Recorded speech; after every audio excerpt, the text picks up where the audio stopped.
अब 6 तारीख को आपको पता होगा कि 6 तारीख को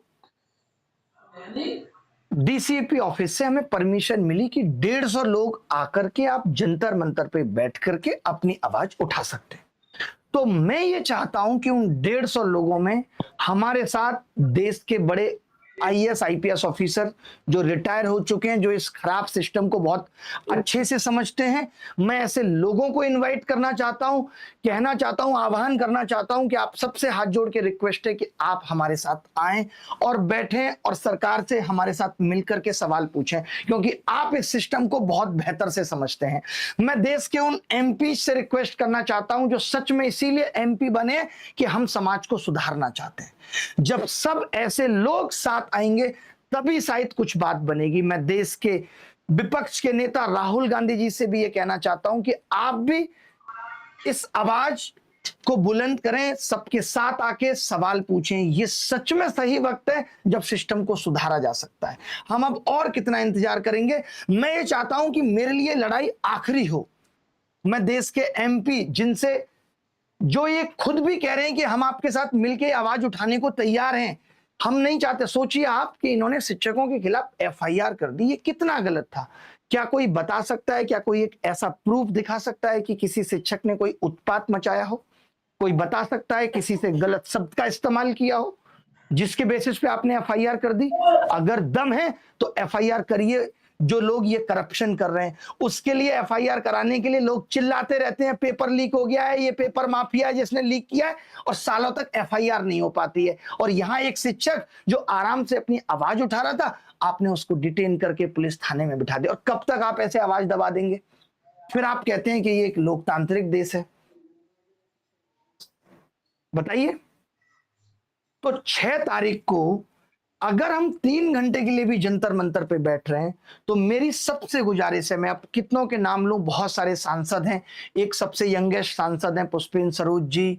मैं चाहूंगा विपक्ष के नेताओं में राहुल गांधी जी, अखिलेश यादव जी, क्या आपको नहीं लगता कि अब ये सच में वक्त आ गया है जब सरकार से एग्जाम सिस्टम पे सीधे सवाल पूछा जाए? और क्यों आप हम लोगों के साथ मिलकर के सवाल नहीं पूछ सकते? बताइए।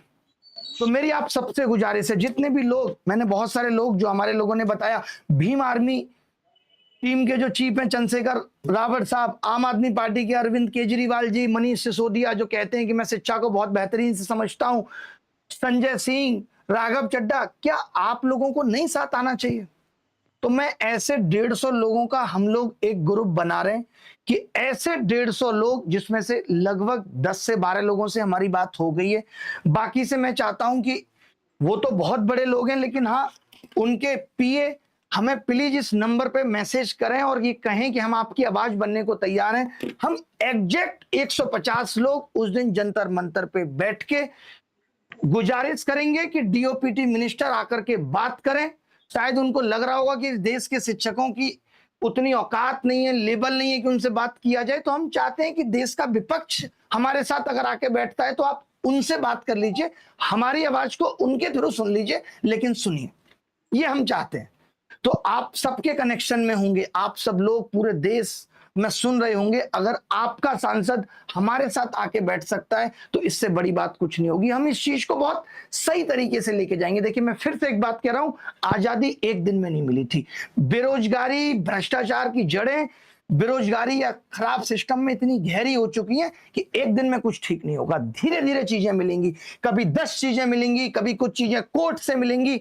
अगर इस एजेंसी को हमें हटाना भी पड़ेगा, हम एक लीगल टीम से भी सब कुछ कर रहे हैं, हर एक तैयारी कर रहे हैं। और हम सिर्फ अब इन जो अभी चीजें हुई हैं इसी पे आवाज नहीं उठाएंगे, हम हर एक चीज पे आवाज उठाएंगे, चाहे वो कोर्ट के जरिए हो कि आप 5 साल तक कैसे रेल मिनिस्टर या रेल मिनिस्ट्री बच्चों का 400 रुपए दबा के बैठे रही। इस एग्जाम सिस्टम को सुधारने के लिए जितनी भी चीजें हो सकती हैं, थ्रू कोर्ट, थ्रू अपनी आवाज सीधे संसद तक पहुंचा करके, और सवाल चाहिए। हम कभी नहीं चाहते, मुझे पता है बहुत सारे एमपी में कहते हैं हम आपकी आवाज संसद में उठा देते हैं, क्या होगा? हमें आवाज उठवानी नहीं है, हमें इंस्टेंट जवाब चाहिए कि क्या आपको नहीं पता कि आपके आयोग इस तरीके की एजेंसियों के साथ मिलकर कैसे धांधलेबाजी कर रहे हैं? हमें उस पर जवाब चाहिए।